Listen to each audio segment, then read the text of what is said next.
बिस्मिल्लाहिर्रहमानिर्रहीम। आज के प्रोग्राम के साथ मैं हूं नुसुल्लाह मलिक। नाज़रीन, सुप्रीम कोर्ट ऑफ पाकिस्तान के सीनियर तरीन जज मंसूर अली शाह साहब ने वाज़े पैगाम दे दिया है कि अदालती फैसला हतमी है, हुकूमत को इस पर अमल दरामद करना होगा। अमल दरामद करना कोई रवायत नहीं बल्कि लाजमी है और किसी सूरत भी इसके बारे में सोच विचार भी नहीं की जा सकती कि इस फैसले पर अमल दरामद होना है या नहीं होना।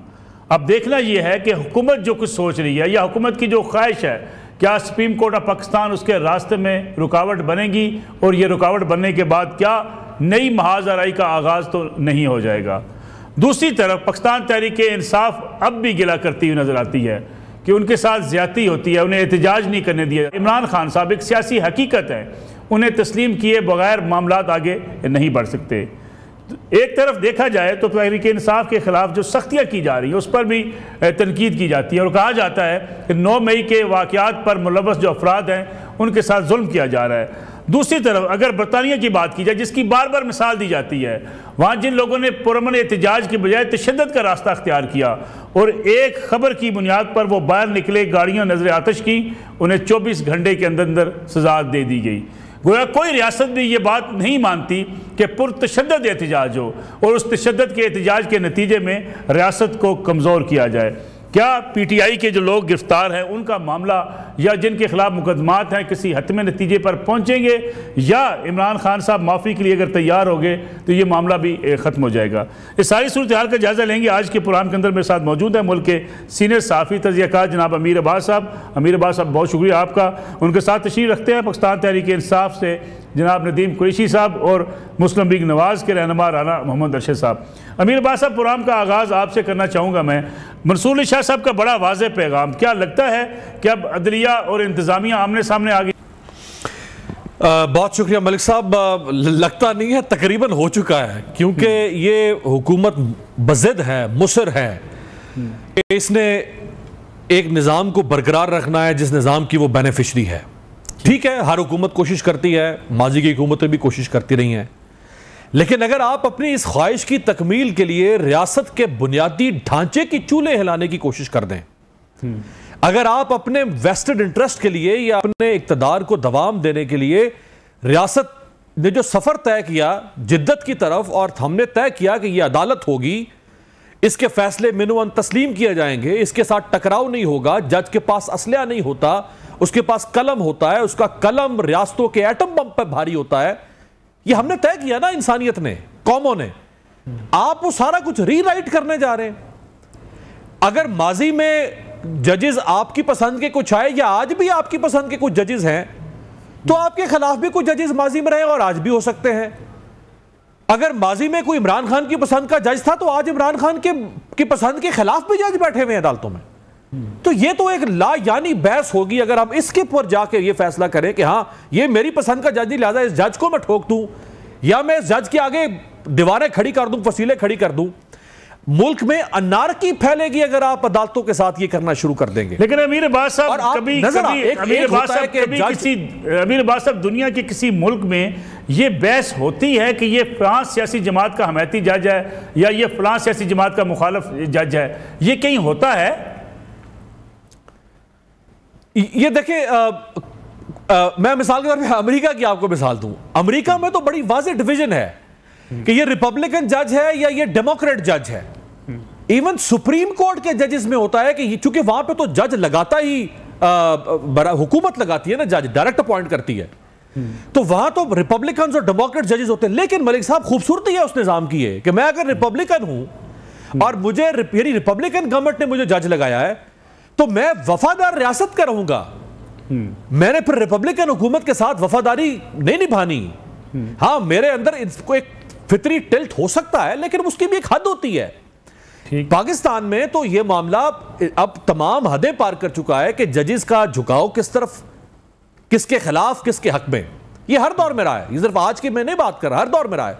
आज भी जजेस का झुकाव मौजूद है, आज भी बहुत सारे फैसले जो हैं वो नहीं हो पा, और खुद जज लिख रहे हैं। अभी ये जो अहमद वकास जंजुआ के केस में जो जज ने रिमार्क्स दिए कि यार आप लोगों ने हर केस में एक ही शॉपर डाला हुआ है जिसमें बारूद बरामद करते हैं आप, वो नीले रंग का है। ओ भाई, शॉपर का रंग ही तब्दील कर लो कम से कम। और जो तुम गवाह डालते हो, तुम्हारे पास 2 ही नाम है हर केस में, अबू बकर और हुजैफा। यार कोई नाम ही तब्दील कर लो, तुम्हें अबू बकर और हुज़ैफा के बगैर कोई मिलता नहीं है। अब तो जज दुहाइयां दे रहे हैं कि ये हो क्या रहा है इस मुल्क के अंदर। जो अभी मंसूर अली शाह साहब का आपने हवाला दिया, हम नहीं जानते कि बातियों नजर में मंसूर अली शाह साहब के इस बयान के पीछे वो किधर इशारा कर रहे हैं। वो इशारा कर रहे हैं जो इलेक्शन कमीशन बगावत करने जा रहा है सुप्रीम कोर्ट के फैसले से, जो इलेक्शन कमीशन पार्टी बन चुका हुआ है तहरीक इंसाफ के खिलाफ। ठीक, वो यानी इदारे कम अज कम भरम रखते हैं, शर्म रखते हैं पार्टी बनते हुए। इलेक्शन कमीशन तो बेशर्मी की हदें पार कर चुका हुआ है, एक तरफ उसका टिल्ट हो चुका हुआ है और वो चैलेंज कर रहा है। यानी चैलेंज अगर करे नून लीग, राणा साहब मौजूद है, सौबिस बिल्ला, वो पार्टी है, वो फरीक है इस केस में, उनकी रिजर्व सीट ली गई है, वो पीटीआई को दी गई है, वो चैलेंज करें, पीपल्स पार्टी चैलेंज करे। इलेक्शन कमीशन कैसे चैलेंज कर रहा है सुप्रीम कोर्ट के फैसले को? भाई तुम मामले लगते हो, तुम कहां से फरीक आगे इसके अंदर? तुम्हारा काम है इंटरप्रिटेशन जो सुप्रीम कोर्ट ने कर दी उस पर अमल करना, लेकिन तुम फरीक हो। ये उधर इशारा है मंसूर अली शाह साहब का। और जो बहुत सारे और फैसले जो है और जो पार्लियामेंट में अभी इन्होंने कानून साजी की है, यही सुप्रीम कोर्ट के फैसले को नल एंड वाइड और न्यूट्रलाइज करने के लिए कि रिजर्व सीटें जो है वो सुप्रीम कोर्ट ने जो दी वो हम रोके किसी तरह से। बिल्कुल ठीक। इस तरह फिर कहां जाएंगे कल को? फिर देखिए वक्त एक सा नहीं रहता है। हसीना वाजिद जाते जाते बता गई है हर फाशिस्ट, दुनिया के हर फाशिस्ट रजीम को, मलिक साहब वो जाते जाते बता गई है कि फाशिज्म की एक लिमिट है। वो चाहे बेनितो मुसोलिनी हो या वो हसीना वाजिद हो, इस मुल्क में अगर इमरान खान भी फाशिस्ट हो जाएगा तो उसकी भी लिमिट होगी। उसका भी कभी ना कभी जाएगा। वापस आप बिल्कुल ठीक है अमीर बात साहब, वापस आता हूं आपकी तरफ। राना अरशद साहब, क्यों हुकूमत जो है वो डट गई है कि हर हाल में सुप्रीम कोर्ट के फैसले नहीं मानने, और मंसूर अली शाह साहब को, जैसे मंसूर अली शाह साहब को ये कहना पड़ा है कि फैसले तो मानने पड़ेंगे और फैसले मानने के अलावा कोई रास्ता नहीं है, अगर तुम्हारे पास कोई और निज़ाम है तो वो ले आओ, लेकिन सुप्रीम कोर्ट की मौजूदगी में फैसले तस्लीम करने होंगे? जी बिस्मिल्लाहिर्रहमानिर्रहीम। जी मलक साहब, मैं आपका मशकूर हूँ, आपके चैनल का मशकूर हूँ, और मैं समझता हूँ कि बिल्कुल सुप्रीम कोर्ट हमारे लिए सबसे सुप्रीम जुडिशल अदारा है, और ऑनरेबल जजेस के अहकामात, उनके आर्डर हमारे लिए हमारे माथे का झूमर है। बिल्कुल ये नौबत नहीं आनी चाहिए, और तो आइन के मुताबिक ही सब ने प्रवेल करने होते हैं, अमल करना होता है। आपका आइन 1973 का है, उसका ओथ हम लेते हैं, हलफ देते हैं और उसी को फॉलो करना है। तो मैं समझता हूँ कि पीटीआई के ऑनरेबल ऑफिस बियर जब डिमांड करते थे कि सुन्नी इत्तेहाद को सीटें दी जाएं, तो उनकी तो डिमांड नहीं थी कि पीटीआई को सीटें मिले, और अब अगर दे दी गई हैं तो हमें तो कोई इतराज नहीं। हमारा ये आईनी हक है उसको चैलेंज करना, हम कर रहे हैं। ऑनरेबल सुप्रीम कोर्ट के जजेस के सामने भी, हम असेंबली में भी उसको बता रहे हैं। बाकी गवर्नमेंट का अपना रोल है, ईसीपी बिल्कुल उसकी क्लैरिफिकेशन मांगे और उस पर अमल करे, वो अमल करने की पाबंद है। लेकिन जो बात उनकी समझ में नहीं आती उसकी उन्होंने मांगी है। और जो ऑनरेबल जस्टिस अमीनुद्दीन साहब और अफगान साहब ने जो अपना ड्राफ्ट नोट लिखा है, मैं समझता हूँ वो भी ऑनरेबल जजेस हैं, चीफ जस्टिस। लेकिन राणा साहब, इख्तिलाफी नोट जो है वो अक्सरियती फैसले के ऊपर हावी तो नहीं हो सकता। जब फैसला आ गया अक्सरियती फैसला, तो फैसला तो वही होगा, इख्तिलाफी नोट एक राय हो सकती है। मलक साहब बिल्कुल आप वजह फरमा रहे हैं, लेकिन जो अक्सरियती फैसला है, आया आइन में अमेंडमेंट, आपका रूल कानून कहता है कि कोई भी इंडिपेंडेंट इलेक्ट होता है तो विद इन 3 डेज उसने पार्टी को ज्वाइन करना है। कहां पे लिखा गया है कि 3 दिन खत्म करके 15 दिन कर दिया गया है? और अगर 15 दिन की अमेंडमेंट आ गई है तो बहुत अच्छी बात है। काश बेहतर ये होता कि पहले वो आइन की तशरीह जो हुई है वो रीराइट नहीं होना चाहिए। वो आर्टिकल आपका 106 और 51 जो आर्टिकल है उसमें जो अबहाम है उसकी क्लैरिफिकेशन होनी चाहिए। लेकिन राणा साहब लेकिन आप ये अदालती लड़ाई लड़े ना, इसको आप कानून साजी करके रास्ता रोकने की कोशिश तो ना करें ना। आप अदालती लड़ाई लड़े, बेशक आपको हक हासिल है।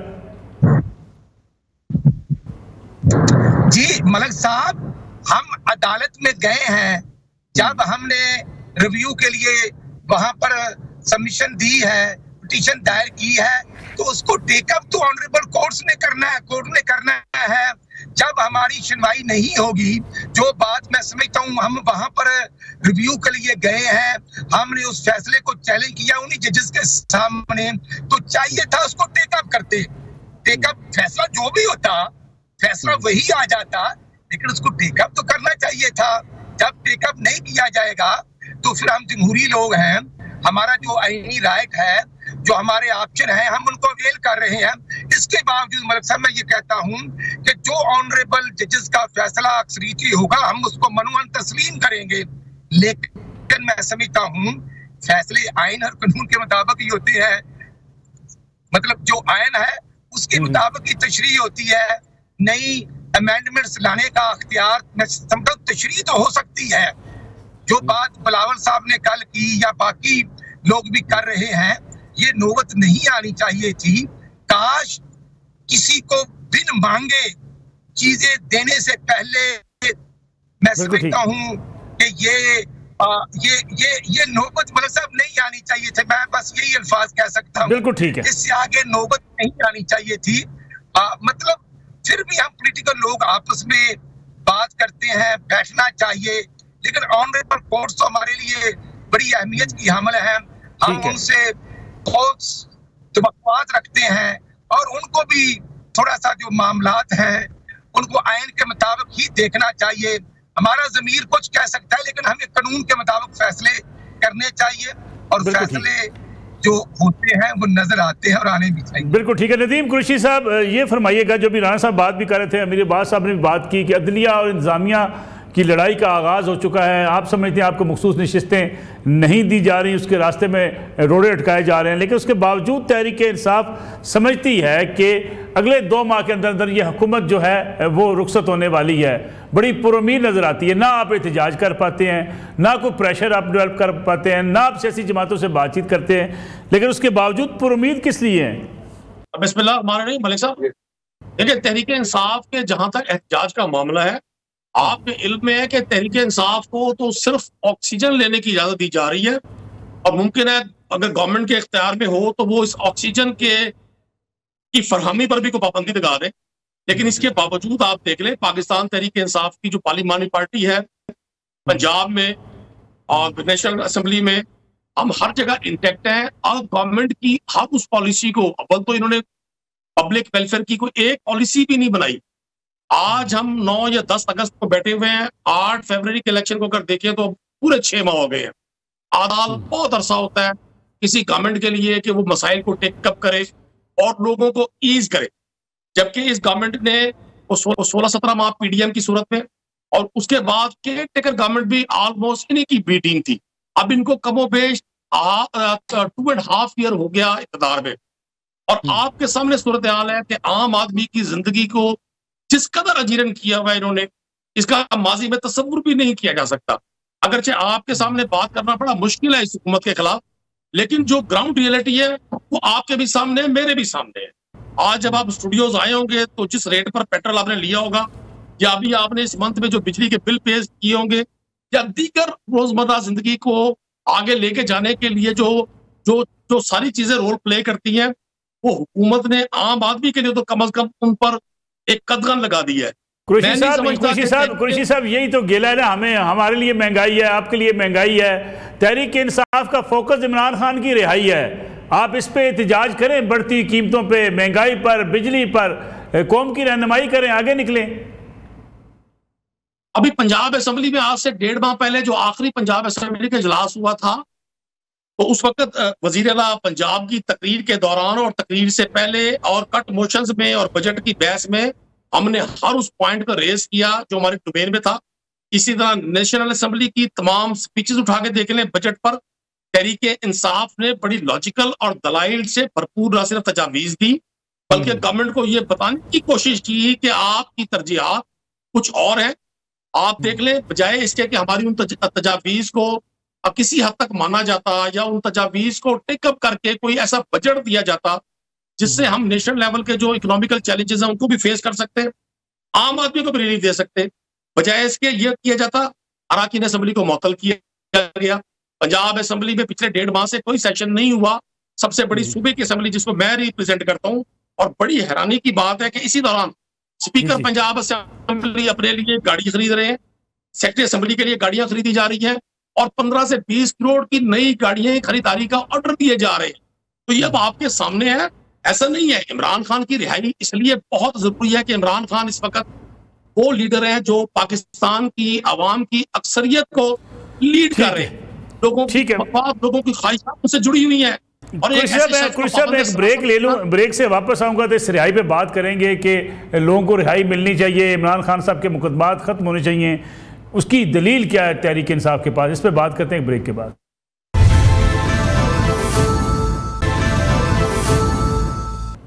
पुरान में एक बार फिर खुशामदीद। अमीर अब्बास साहब, अगर हम बात करें, हम अक्सर मिसालें दिया करते हैं जी, बरतानिया में ये होता है, बरतानिया में जमहूरियत ऐसी है, लेकिन बरतानिया का मामला आपने देखा कि किस तरीके से वहाँ पे एहतजाज करने वालों ने, जिन लोगों ने इमला को नुकसान पहुँचाया, उन्हें 24 घंटे के अंदर अदालतें खोल कर सज़ा देकर उन्हें जो है अपना जो इंजाम को पहुँचाया गया। हमारे यहाँ हम समझते हैं कि हमें एहतजाज की इजाज़त भी हो, हम तोड़ फोड़ भी करें, हम सरकारी इमला को नुकसान भी पहुँचाएँ, लेकिन हमारे खिलाफ कोई फैसला भी ना हो, हमें सज़ा भी ना मिले। मलिक साहब देखें, दो चीज़ों में फ़र्क है। एक होती है सियासी तहरीक, किसी हक के लिए, किसी सियासी जिद्दोजहद के लिए तहरीक। एक है फसादात। बरतानिया में जो हुआ वो फसादात हैं, वो जराइम हैं, वो नस्ल प्रस्ताना फसादात हैं। वो एक माशरे का एक तबका दूसरे को मार रहा था। एक है सियासी तहरीक, आपस में कोई मुवाजना नहीं हो सकता।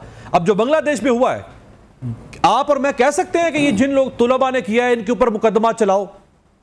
दुनिया में कहीं से आवाज उठी है कि ये कौन होते हैं तुलबा जो वहां के इंटेलिजेंस चीफ को भी अरेस्ट करवा रहे हैं, जिन्होंने आज चीफ जस्टिस वहां के को भी फारिग करवा दिया है, जिन्होंने वहां की प्राइम मिनिस्टर को भगा दिया। कौन होते हैं ये? जत्थे हैं, इंतशारी टोला है, फसादी हम कह सकते हैं। हम सब कह रहे हैं कि वो इनकलाब है, वो अवामी इनकलाब है। तो जो स्ट्रीट मूवमेंट शुरू हो किसी पॉलिटिकल कॉज के लिए, किसी आईनी कॉज के लिए, उसका फसादात से मुकाबला नहीं। एक दूसरी बात आप ये कहना चाह रहे हैं किसी ऑफिसर को हटाना हो, किसी महकमे के अफसर को तब्दील करना हो, लोग जत्था बना के जाएं, घेराव करें, उसको निकाल दें नौकरी से? नहीं, ये नहीं। अब देखें, अब अगर ये इसका मतलब ये तो नहीं है ना कि आज अगर कोई कहे कि जी आईजी इस्लामाबाद को हटाना है तो आप जत्था बना के आईजी को हटाना शुरू कर दे। एक निजाम होता है, एक निजाम इंस्टॉल हो जाता है जो फाशिज्म पर मबनी होता है। वहां हसीना वाजिद ने 15 साल में जज अपॉइंट किए, उसने सहाफी अपॉइंट किए, उसने ब्यूरोक्रेट अपॉइंट किए, उसने पूरा स्ट्रक्चर खड़ा किया। वो स्ट्रक्चर के खिलाफ उठे थे, वो किसी एक शख्स के खिलाफ तो नहीं उठे थे। तो जब उन्होंने वहां की वज़ीर आज़म को फारिग किया तो उसके बैठे हुए हर मोहरे को, हर हरकारे को, उसके बैठे हुए हर टाउट को, चाहे वो चीफ जस्टिस था या कोई और था, उसको फारिग किया उन्होंने। अब जो बरतानिया में सजाएं हुई हैं मलिक साहब, उन सजाओं का मकसद ये नहीं था कि हमने किसी के खिलाफ इद्दत केस बनाना है गलीज। उन सजाओं का मकसद ये नहीं था कि हमने किसी की पार्टी को, हमने लेबर पार्टी को तोड़ना है, हमने ग्रीन पार्टी को तोड़ना है, हमने कंजर्वेटिव पार्टी को तोड़ना है। उन सजाओं का मकसद ये नहीं था। वो एफआईआर इसलिए नहीं काटी गई थी, लोग इसलिए गिरफ्तार नहीं हुए थे कि इनमें से जो प्रेस कॉन्फ्रेंस करता जाएगा वो गंगा स्नान करके बिल्कुल उजला होकर पाक साफ पवित्र होकर आके बैठ जाएगा। वो मुकदमात इसलिए नहीं बनाए गए थे कि लोगों का इलेक्शन चोरी करना है, लोगों से जबरदस्ती पार्टी टिकट छीनने हैं। यहां का मुकाबला कहां राजा भोज, कहां गंगू तेली मलिक साहब, वो लेकिन अमीर अब्बास साहब क्या किसी सियासी जमात को, अमीर अब्बास साहब किसी सियासी जमात को ये इजाज़त दी जा सकती है? मिसाल के तौर पे मियाँ शहबाज शरीफ के खिलाफ मुकदमा बने, एहतसाब का मुकदमा बने, उनके खिलाफ कोई अदालती कार्रवाई हो, उनके समन जारी किए जाएं, उन्हें गिरफ्तार कर लिया जाए और गिरफ्तारी के बाद उनकी पार्टी रेड लाइन करार देकर मुल्क के इदारों के ऊपर चढ़ दौड़े, लोगों को जाके मारे पीटे, दफातर जला दे, उनकी सियासी हिसास इमारत जो हैं उनके ऊपर फायरिंग कर दे। ये बुलवाई नहीं होंगे तो कौन होंगे? अगर शहबाज शरीफ के ऊपर 200 सवा 200 सियासी मुकदमात जाली बना दिए जाएं, अगर शहबाज शरीफ की ऑडियोज वीडियोज लीक करके पब्लिक करना शुरू कर दी जाएं, अगर शहबाज शरीफ की किसी मनकुआ या किसी 9 मई से पहले को चला जाए, अमीर अब्बास साहब 9 मई से पहले इमरान खान साहब के खिलाफ 9 मई से पहले जी आए हुजूरे वाला 9 मई से पहले आ जाएं। मामला ये तो हमारा मसला ये आ गया है कि हमें 9 मई नजर आ रहा है। 9 मई से पहले 9 अप्रैल 2022 से लेके 9 मई 2023 तक जो इस मुल्क में हुआ वो था असल वारदात जो इस मुल्क में हुई एक सियासी जमात के खिलाफ। उस एक साल में इमरान खान के ऊपर दफा 109 के तहत मुकदमा दर्ज हुआ इक़दाम कत्ल का। एक वकील कत्ल होता है क्वेटा में, इमरान खान जमान पार्क में बैठा है। जैसे जुल्फिकार अली भुट्टो को 109 के अंदर फंसा के सजाए मौत दी गई, इमरान खान के ऊपर कत्ल का मुकदमा डाला गया। हमें वो नजर नहीं आ रहा, हमें 9 मई नजर आता है। मदीना मुनव्वरा में मस्जिद नबवी में कुछ बदतमीज लोग, गुस्ताख लोग वहां शहबाज शरीफ साहब के वफ्द के साथ बदतमीजी करते हैं। तौहीन मस्जिद नबवी का मुकदमा इमरान खान पर दर्ज होता है जो जमान पार्क में बैठा है। गद्दारी, बगावत, दहशतगर्दी के मुकदमात यहां दर्ज होते हैं। दफा 144 की खिलाफ वर्जी के मुकदमात की फहरिस्त है। उससे पहले 25 मई 2022 का लॉन्ग मार्च हमें याद नहीं, हमें 9 मई 2023 याद है। जब 9 लॉन्ग मार्च शुरू होने से पहले 3 दिन पहले लोगों के घरों में पुलिस रियासती गुमाश्ते टूटे, उनके चादर और चार दीवारी को पामाल किया, बच्चों के रुखसारों पर थप्पड़ रसीद किए गए। हमें वो याद नहीं है, हमें 9 मई याद है। उससे पहले जो रियासत ने किया वो जुर्म था, वो रियासत मुजरिम थी, वहां पे वह हुकूमत वक्त मुजरिम थी, वह पुलिस मुजरिम थी। ये टैबू हमें तोड़ना पड़ेगा इस मुल्क के अंदर कि अगर मैं बतौर शहरी जुर्म करूं तो मेरी नस्लें मिटा दें आप, लेकिन रियासत को अंधी इजाजत आप दे दें। यह नहीं हो सकता आज जदीद रियासत के अंदर। ये 400 साल 500 साल पुरानी रियासतें थी, बादशाहतें थी, जब बादशाह डिवाइन को जो है वो राइट ऑफ डिविनिटी हासिल था, क्यों वो उसको इल्हामी इख्तियार हासिल है, कोई उसे चैलेंज नहीं कर सकता। अगर आज रियासत किसी के खिलाफ जुर्म करेगी तो रियासत भी मुजरिम है। उस जॉन लॉक जिसने दुनिया को सोशल कॉन्ट्रैक्ट का नजरिया दिया, जॉन लॉक तो मलिक साहब यहां तक कहता है कि अगर रियासत मुआहिदा इमरानी को तोड़ दे, जो मुआहिदा शहरी और रियासत के दरमियान है, अगर रियासत उस मुआहिदे को तोड़ दे आप पर बगावत फर्ज हो जाती है। यह वो बदबख्त जॉन लॉक कहकर गया जिसके नजरिए पर आज हम सब मुल्क बना के बैठे हुए हैं, मैं पाकिस्तान हूं, तुम फलाना हो, तुम फलाना हो। यह जॉन लॉक का दिया हुआ नजरिया है। ठीक, हम क्या यहां पे लोगों को गुलाम बनाना चाहते हैं? भेड़ बकरियां, इन्होंने मारो, छितर मारो, इन्होंने तुम दो, कोई आवाज ना उठाए कि ये रियासत है माई बाप। कोई रियासत माई बाप नहीं है, रियासत जवाबदेह है, माई बाप नहीं है। ये खत्म है तस्वुर माई बाप होने का। आज आप अकाउंटेबल हैं, रियासत का हर इदारा अकाउंटेबल है। अगर सुप्रीम कोर्ट का जज अकाउंटेबल हो सकता है, उसके खिलाफ रेफरेंस आ सकता है, तो क्या police, anti corruption, FIA, prime minister, यह भी क्या क्या इस्लामाबाद हाई कोर्ट ने लापता अफराद के केस में कि प्राइम मिनिस्टर और उसकी कैबिनेट जवाबदेह होगी अगर इस मुल्क से लोग गायब होंगे। यह नहीं हो सकता कि आप एक सियासी जमात को, चाहे नून लीग को छोड़ दें, इमरान खान और PTI को लानत भेजिए आप PTI पे, आप नून लीग को ले आए, पीपल्स पार्टी को ले आए। अगर उनके खिलाफ भी फाशिज्म हो, हमें बोलना पड़ेगा उनके खिलाफ भी। अगर माजी में को नहीं बोला होगा तो आज बोलेंगे हम। ठीक हो गया। राना अरशद साहब, जो भी अमीर बात साहब बात कर रहे हैं, खासतौर पे ये बात की जाती है, हसीना वाजिद का तज़किरा किया जाता है बंगाल का, तो सूरत हाल तो ये है कि पाकिस्तान के अंदर भी अब आवाज़ें उठ रही हैं कि मौजूदा हुकूमत के खिलाफ तलबार निकल सकते हैं। ISF जो है वो मुनज़्ज़म कर रही है आपके खिलाफ, आपकी हुकूमत के खिलाफ। मलिक साहब, मेरा ख्याल है जज्बात की दुनिया से हमें बाहर निकलना होगा। मैं खुद पॉलिटिकल वर्कर हूं, हमने बहुत से हक़ाइक़ देखे हैं। हमने 12 अक्टूबर 1999 को देखा जब 2/3 अक्सरियत वाले प्राइम मिनिस्टर को गोली की नोक पर उठा के लेकर गए, PTV पर हमला कर दिया।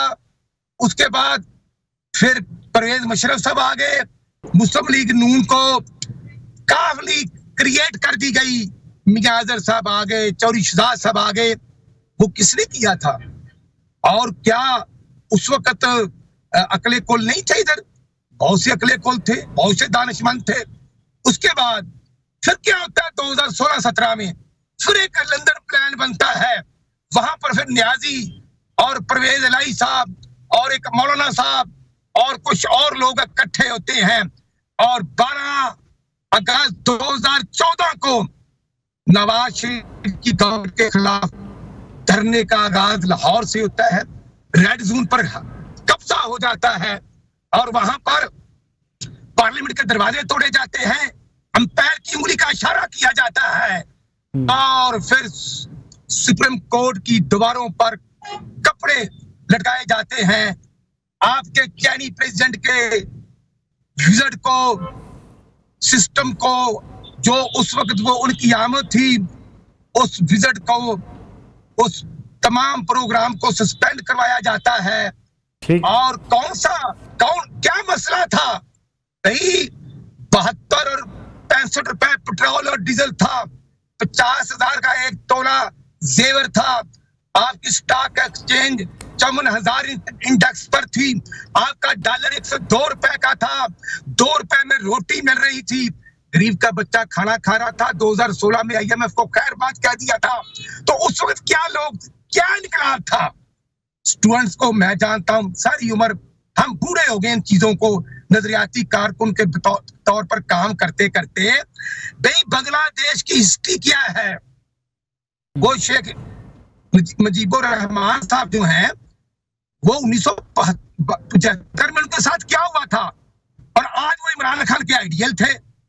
और उसके बाद वहां पर जो इश्यूज थे, वो 300 से ज्यादा नौजवानों को वहां पर लाशें गिराई गई।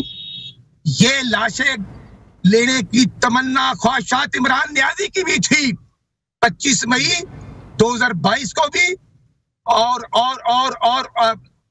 23 को, और उसके बाद फिर 9 मई को भी ये उनकी तमन्ना पूरी नहीं हुई। तो मुझे बता दें, एक आदमी कहे कि अगर मैं गिरफ्तार हो जाऊं तो आपने कोर कमांडर ऑफिस पर भी बाहर जाना है, आपने GHQ भी जाना है। तो मुझे बताएं, यहां जुल्फकार अली भट्टो साहब को फांसी होती है, नवाज शरीफ को 12 अक्टूबर 1999 को पकड़कर बंद कर दिया जाता है, फिर 2017 में उनको वजारत उज़्मा से बेटे से तनख्वाह ना लेने के जुर्म में निकाल दिया। तो मुझे बताएं, पूरी दुनिया में कहां पे बेटे से तनख्वाह ना लेने के जुर्म में प्राइम मिनिस्टर फारिग हुए? सलीम कुरैशी साहब, जिसका जिक्र बार बार PTI कर रही है, बांग्लादेश 9 मई को PTI ऐसी बांग्लादेश बनाते बनाते नाकाम नहीं हो चुकी है? देखिए मलिक साहब, मैं गुजारिश आपसे करूंगा, PTI ने बांग्लादेश के हवाले से सिर्फ महमूदुर रहमान कमीशन रिपोर्ट में जो हकाइक थे उनको डिस्कस किया, और एक अपील की, एक दरखास्त की, एक कोशिश की कि हम बतौर कौम अपने माजी के उन तजर्बात में दोबारा ना जाएं, जिन्होंने ना सिर्फ हमें 2 लाख किया, बल्कि आज तक 76 साल गुजरने के बावजूद हम एक कौम का तासुर भी अपना पैदा ना कर सके। मैं नहीं समझता कि कोई मुजीबुर रहमान किसी के लिए रोल मॉडल होगा। पाकिस्तान का जो भी दुश्मन है वो हमारा दुश्मन है। हम समझते हैं कि आज 76 ईयर गुजरने के बाद अगर पाकिस्तान जो उन मुल्कों में शामिल है जहां की मेजॉरिटी जो है वो नौजवानों पर मुश्तमिल है, पाकिस्तान की 65% पॉपुलेशन आज नौजवानों पर मुश्तमिल है। मलिक साहब, वो आपको सुनती है, वो अमीर अब्बास साहब को सुनती है, वो राना अरशद साहब को सुनती है, वो हम जैसे निकम्मों को भी सुनती है। और आज पाकिस्तान का नौजवान डिजिटल दौर का नौजवान है, दुनिया के किसी भी जवान से ज्यादा के वतन और पाकिस्तान के मैटर से कंसर्न है। मैं नहीं समझता कि हम राना अरशद साहब ने जो गुफ्तगू फरमाई माजी की है, किसी भी सियासी, अखलाकी या किसी भी होने वाले जुर्म या जराइम का वो सिर्फ इसलिए उसका तकाबुल करें कि ये माजी में हुए थे तो ये आज जायज है। अभी अमीर अब्बास साहब ने बिल्कुल ठीक फरमाया कि 9 मई से पहले जितने मुकदमात इमरान खान पर हुए, माजी में इसकी मिसाल नहीं मिलती।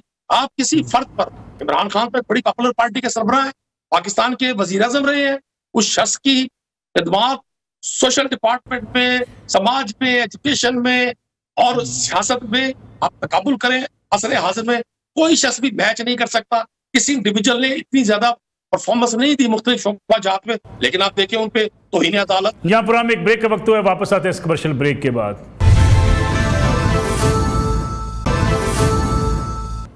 पुराना एक बार फिर खुश आमदीद, क्योंकि मेरे पास बड़ा मुख्तसर टाइम बचा है अमीर अब्बास से, और आपसे भी मैं फाइनल कमेंट ले रहा हूँ। अमीर अब्बास साहब, मुख्तसरन मैं आपसे जानना चाहूँगा, मैं इमरान खान साहब की सियासत इक़्तिदार से निकलने के बाद उसे एक जमहूरी सियासत कहा जा सकता है, जिसका आगाज़ उन्होंने किया, जिस तरीके से टकराव की पॉलिसी उन्होंने इख्तियार की, एक जिम्मेदाराना सियासत हो सकती है ये? मुमकिन है बहुत सारी जगहों पे इमरान खान से गलत सियासी फैसले हुए हों, होते हैं। पाकिस्तानी सियासत को बहुत आइडियल सियासत नहीं है। थर्ड वर्ल्ड पॉलिटिक्स है, थर्ड वर्ल्ड लीडर है, थर्ड वर्ल्ड लीडरशिप है, थर्ड वर्ल्ड मुल्क है। मुमकिन उनसे भी गलतियां हुई हों, वो कोई अवतार भगवान तो नहीं है ना।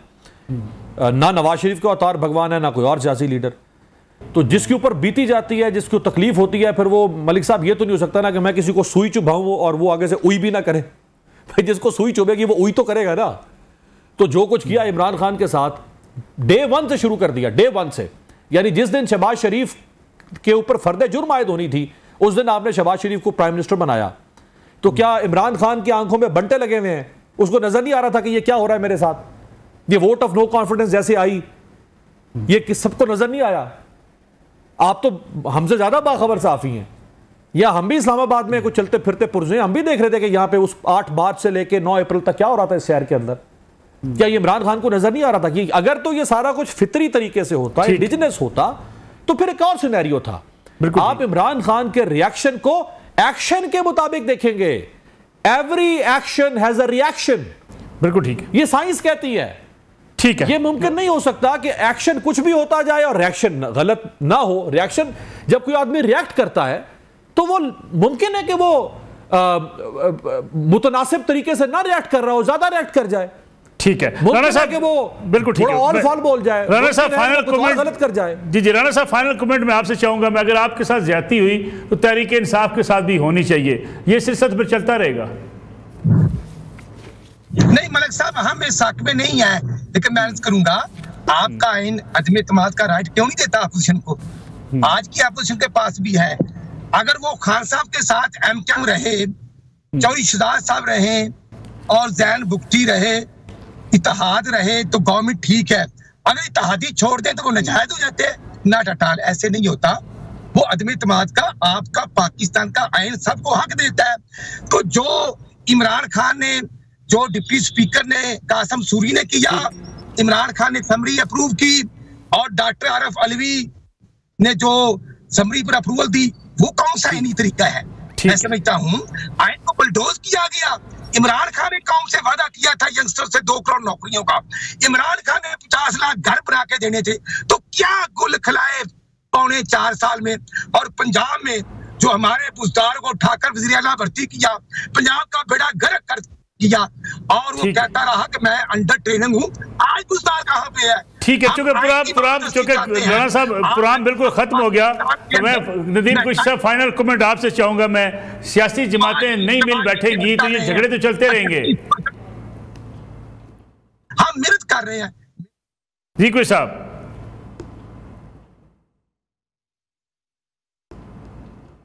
देखिए मलिक साहब, मैं गुजारिश करूं, आज पाकिस्तान के सियासतदान इक़्तिदार पे बैठे हुए हैं जो पिछले 40-45 साल से इस मुल्क में सियासत भी करते रहे, मुतारिफ भी रहे हैं, इकट्ठे भी रहे।